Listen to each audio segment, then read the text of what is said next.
कल्पना कीजिए, कोई सुबह सुबह बहुत जल्दी में घर से निकलता है, दरवाजे पर ताला लगाते हुए अपनी जेब टटोलता है। हाँ, और चाबियां मिल जाती हैं, वॉलेट भी अपनी जगह होता है। बिल्कुल, लेकिन दाईं जेब एकदम खाली लगती है। मतलब वहां वो परिचित कांच और धातु का टुकड़ा नहीं होता। उस एक पल में जो घबराहट होती है ना, जो धड़कन तेज होती है, वो सिर्फ एक इलेक्ट्रॉनिक गैजेट भूल जाने का डर नहीं है। एकदम सही। ऐसा लगता है जैसे शरीर का कोई महत्वपूर्ण अंग ही घर छूट गया हो। हाँ, जैसे दुनिया से कट जाने का खौफ हो। देखिए, ये जो फैंटम वाइब्रेशन सिंड्रोम है या फोन के बिना जो बेचैनी होती है ना, वो किसी तकनीकी लत से कहीं ज्यादा गहरी चीज है। मतलब ये इस बात का सीधा संकेत है कि हमारे अस्तित्व का एक बहुत बड़ा हिस्सा अब एक बाहरी डिवाइस में स्टोर हो चुका है। बिल्कुल सही कह रहे हैं आप। हमारी यादें, हमारा पैसा, हमारी पहचान, सब कुछ बस उस एक छोटी सी स्क्रीन के पीछे है। हाँ, और यहीं से आज के हमारे इस विस्तृत विश्लेषण की शुरुआत होती है। जिस स्रोत सामग्री पर बात कर रहे हैं वो कलकत्ता विश्वविद्यालय से अर्थशास्त्र के स्नातक और सामाजिक मुद्दों के विश्लेषक अमन गोस्वामी द्वारा लिखा गया एक बहुत ही विस्तृत लेख है। और उनका ये लेख एक बहुत ही बुनियादी लेकिन उलझा हुआ सवाल सामने रखता है। हाँ, कि क्या आज के समय में ये जो मल्टी फीचर स्मार्टफोन है, क्या वो सच में हमारी आवश्यकता है या ये महज एक विलासिता यानी लग्जरी है। दिलचस्प बात यह है कि ये लेख इस सवाल का जवाब सीधे हाँ या ना में नहीं देता है, बल्कि एक विरोधाभास सामने रखता है। विरोधाभास इस मायने में कि हम हमेशा से जरूरत और लग्जरी को बहुत अलग अलग नजरिए से देखते आए हैं। मतलब रोटी कपड़ा मकान जरूरत है और एक महंगी घड़ी लग्जरी है। बिल्कुल, लेकिन स्मार्टफोन ने इस पूरी परिभाषा को ही बदल कर रख दिया है। लेख ये तर्क देता है कि इस डिजिटल युग में ये डिवाइस एक सख्त जरूरत बन चुका है, लेकिन असली लग्जरी इस हार्डवेयर में नहीं है, बल्कि उस इंटीग्रेशन में है। इंटीग्रेशन यानी एकीकरण। हाँ, कैमरे, बैंक, जीपीएस, पुस्तकालय और अस्पताल, इन सब का एक ही इंटरफेस में सिमट जाना। यही वो चरम सुविधा है जिसे हम आज विलासिता कह सकते हैं। तो आज का हमारा मिशन इसी एकीकरण की परतों को गहराई से समझना है। हम ये देखने की कोशिश करेंगे कि कैसे सिर्फ बात करने के लिए बनाया गया एक उपकरण हमारी पूरी भौतिक जिंदगी का एक तरह से कंट्रोल सेंटर बन गया है। सही बात है। अगर हम कुछ दशक पीछे जाएं तो फोन का मुख्य काम सिर्फ आवाज को एक जगह से दूसरी जगह पहुंचाना था। लेकिन आज अगर देखा जाए तो ऑडियो कॉल शायद फोन के कुल उपयोग का 5% भी नहीं रह गया है। बिल्कुल। गोस्वामी जी ने अपने लेख में इसे जेब में मौजूद आधुनिक पुस्तकालय कहा है। पर मुझे लगता है कि पुस्तकालय शब्द भी इसके पूरे असर को नहीं समझा पाता। ये तो एक स्विस आर्मी नाइफ की तरह हो गया है जिसमें सब कुछ है। हाँ, ये स्विस आर्मी नाइफ वाली तुलना बहुत सटीक है, लेकिन जो पुस्तकालय वाला पहलू है ना, वो सूचनाओं के लोकतंत्रीकरण की तरफ इशारा करता है। मतलब ज्ञान तक सबकी पहुंच। बिल्कुल। पारंपरिक पुस्तकालयों में ज्ञान एक भौतिक जगह तक सीमित था। वहां जाने के लिए समय चाहिए था, संसाधन चाहिए थे।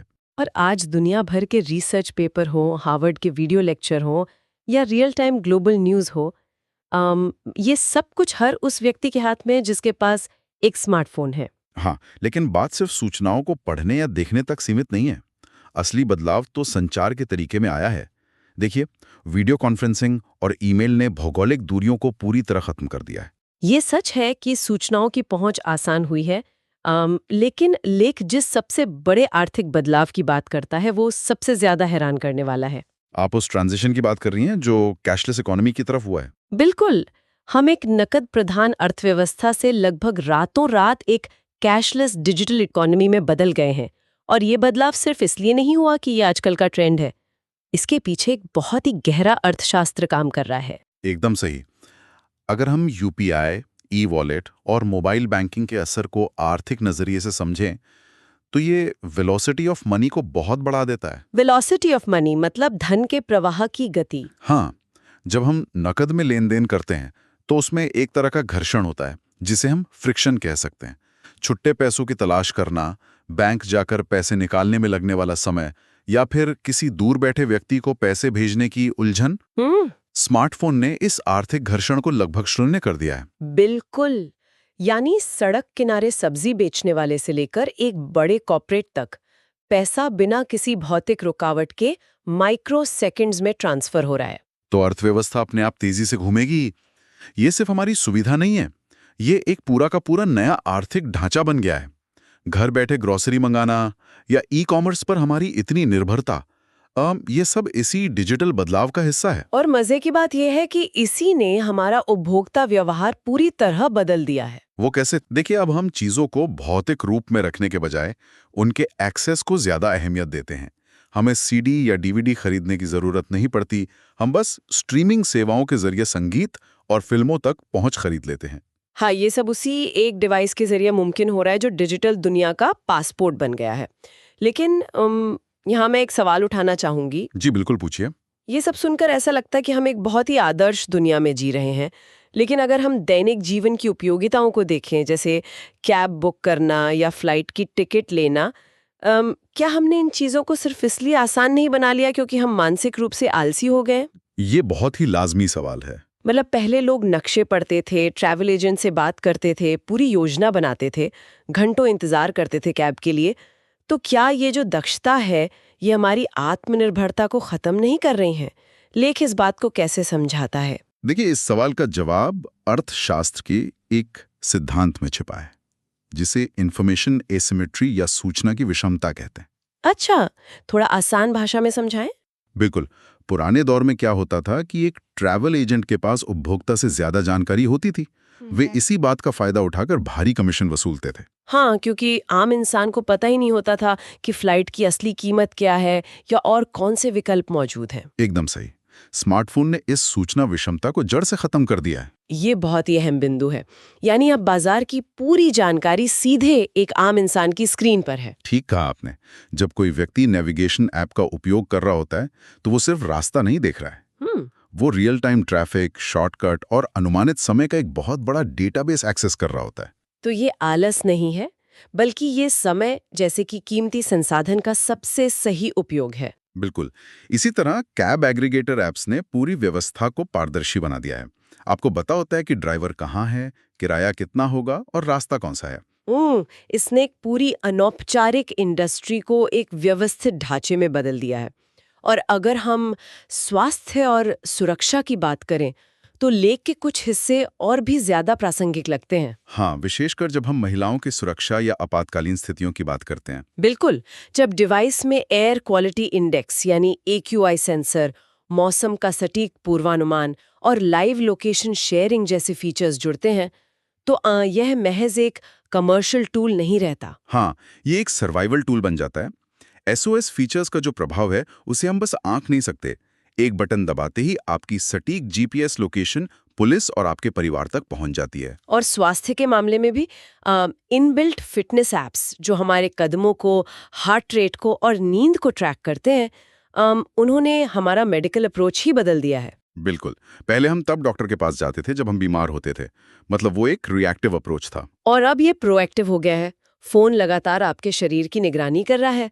साथ ही टेलीमेडिसिन ने दूर दराज के इलाकों में भी ऑनलाइन डॉक्टर कंसल्टेशन की सुविधा दे दी है। और अगर हम उत्पादकता की बात करें, तो इसने काम की परिभाषा को एक जगह से अलग कर दिया है। Remote work, calendar management, virtual meetings, इन सब ने काम करने का तरीका ही बदल दिया है। और इसी के साथ एक पूरी नई क्रिएटर इकोनॉमी भी तो खड़ी हो गई है। हाँ, हाई क्वालिटी फोटोग्राफी और वीडियोग्राफी के जो टूल्स पहले सिर्फ बड़े स्टूडियो में मिलते थे, वे अब हर किसी की जेब में हैं। और यहीं से हमारे इस विश्लेषण का सबसे तकनीकी और शायद सबसे जरूरी हिस्सा शुरू होता है, हार्डवेयर स्पेसिफिकेशंस के बारे में। बिल्कुल।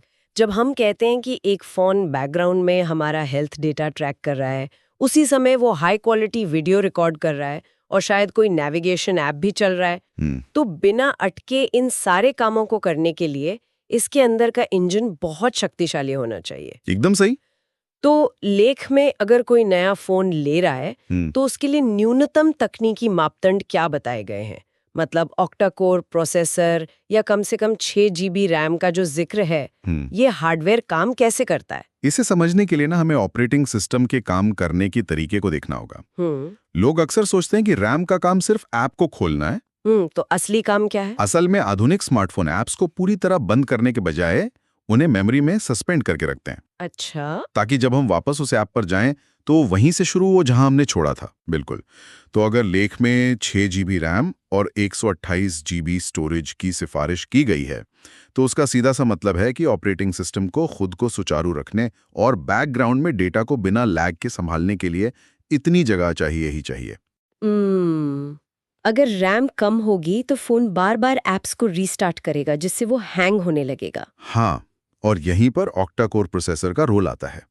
8 कोर होने का मतलब ये नहीं है कि सभी 8 कोर एक साथ पूरी ताकत से दौड़ रहे हैं। तो क्या वे अलग अलग काम करते हैं? हाँ, आधुनिक प्रोसेसर बिग लिटिल आर्किटेक्चर पर काम करते हैं।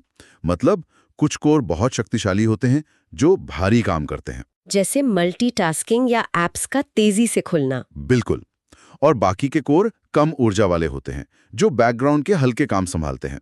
ये बंटवारा फोन को ज्यादा गर्म होने से बचाता है। और जाहिर सी बात है कि पूरे दिन के सक्रिय उपयोग के लिए एक बहुत बड़े ऊर्जा स्रोत की जरूरत होगी। लेख में फास्ट चार्जिंग के साथ कम से कम 5000 mAh की बैटरी जरूरी बताई गई है। हाँ, और ये सिर्फ स्क्रीन के लिए नहीं है, बल्कि बैकग्राउंड में लगातार चल रहे AI ऑपरेशंस को पावर देने के लिए है। AI का जिक्र आया तो कैमरे की बात करना बहुत जरूरी है। अच्छी फोटो और वीडियोग्राफी के लिए 50 मेगापिक्सल का मुख्य कैमरा न्यूनतम आवश्यकता बताया गया है। बिल्कुल, और हाई एंड फोन तो अब 200 मेगापिक्सल कैमरे और AI इंटीग्रेशन के साथ आते हैं। एक समय था जब अच्छी फोटो के लिए एक बहुत बड़े लेंस की जरूरत होती थी। और आज ये सब AI कर देता है। हाँ, इसे कंप्यूटेशनल फोटोग्राफी कहा जाता है। जब कोई फोटो खींची जाती है तो फोन एक तस्वीर नहीं लेता, बल्कि एक ही सेकंड के 1000वें हिस्से में कई अलग अलग एक्सपोजर की तस्वीरें लेता है। और फिर फोन के अंदर मौजूद जो AI दिमाग है, वो उन सभी तस्वीरों के सबसे बेहतरीन हिस्सों को मिलाकर एक परफेक्ट इमेज तैयार कर देता है। बिल्कुल, यही वजह है कि कम रोशनी में भी इतनी बेहतरीन डिटेलिंग आती है, जो कंटेंट क्रिएशन के लिए सबसे अच्छी है। तो इन भारी भरकम कैलकुलेशंस को तुरंत करने के लिए ही उस शक्तिशाली प्रोसेसर की जरूरत होती है। सही कहा, ये स्पेसिफिकेशंस कोई विलासिता नहीं है, बल्कि आज के सॉफ्टवेयर को चलाने की बुनियादी जरूरत है। लेकिन देखिए, एक बेहतरीन हार्डवेयर को एक बेहतरीन नेटवर्क की भी जरूरत होती है। लेख के अंतिम हिस्से में हार्डवेयर से नेटवर्क और भविष्य की तकनीक की तरफ जो बात मोड़ी गई है, वो बहुत दिलचस्प है। आप 5G की बात कर रहे हैं? हाँ, मैं ये जानना चाहूंगी कि 5G को अब एक अपग्रेड के बजाय एक बुनियादी जरूरत क्यों माना जा रहा है? क्या ये सिर्फ तेज इंटरनेट के लिए है? ये एक बहुत बड़ी गलतफहमी है कि 5G केवल तेज डाउनलोड स्पीड के बारे में है। आजकल हम AI आधारित ऐप्स, क्लाउड आधारित सेवाओं और इंटरनेट ऑफ थिंग्स पर बहुत ज्यादा निर्भर हो गए हैं। इंटरनेट ऑफ थिंग्स यानी जहां हमारी रोजमर्रा की चीजें इंटरनेट से जुड़ी होती हैं। बिल्कुल, और इन सभी को रियल टाइम प्रोसेसिंग और तुरंत रिस्पांस देने के लिए 5G की बहुत सख्त जरूरत है। उसके बीच के समय को लेटेंसी कहते हैं। यानी ये इंसान के रिफ्लेक्स एक्शन की तरह है।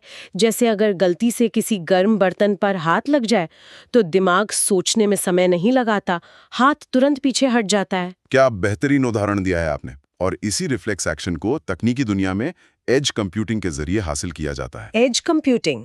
हाँ, इसका मतलब है कि डेटा को प्रोसेस करने के लिए उसे दूर किसी सेंट्रल क्लाउड सर्वर पर भेजने की जरूरत नहीं है। डेटा का विश्लेषण नेटवर्क के छोर यानी एज पर या आपके डिवाइस के अंदर ही कर लिया जाता है। इसे ऐसे समझ सकते हैं कि अगर मुझे कुछ ट्रांसलेट करवाना है तो मैं किसी दूर बैठे इंसान को पत्र नहीं लिख रही हूँ, बल्कि मेरे पास अपना एक असिस्टेंट वही खड़ा है जो सुनकर तुरंत जवाब दे रहा है। बिल्कुल, यही एज कंप्यूटिंग की ताकत है। और जब इंटरनेट ऑफ थिंग्स की बात आती है, जहां कारें, ट्रैफिक लाइट और अस्पतालों के उपकरण आपस में जुड़े हैं, वहां माइक्रोसेकंड की देरी भी जानलेवा हो सकती है। मतलब कोई सेल्फ ड्राइविंग कार है तो उसे ब्रेक लगाने का फैसला तुरंत लेना होगा, क्लाउड से पूछकर नहीं। एकदम सही।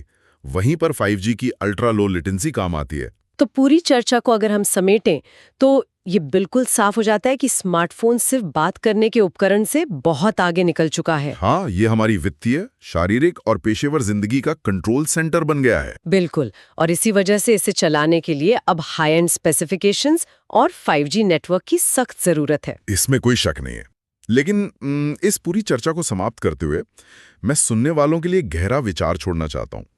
ये सच है कि आज ये छोटा सा उपकरण हमारे बैंक, हमारे डॉक्टर और हमारी लाइब्रेरी का काम कर रहा है। हाँ, इसने हमारी जिंदगी बहुत आसान बना दी है। लेकिन जरा सोचिए, अगर किसी दिन नेटवर्क पूरी तरह ठप हो जाए या हम अपना फोन कहीं खो दें, तो क्या हमारे अंदर वो पारंपरिक कौशल और मानसिक लचीलापन बचा है? ये तो बहुत डराने वाला ख्याल है। बिल्कुल। क्या इस चरम सुविधा ने हमें अंदर से पूरी तरह निर्भर तो नहीं बना दिया है? क्या हम उस पुरानी दुनिया में बिना इस डिजिटल बैसाखी के चल पाएंगे? सोचने वाली बात है। इस सवाल के साथ हम आज के इस विस्तृत विश्लेषण को यहीं विराम देते हैं। सोचने के लिए सच में बहुत कुछ है।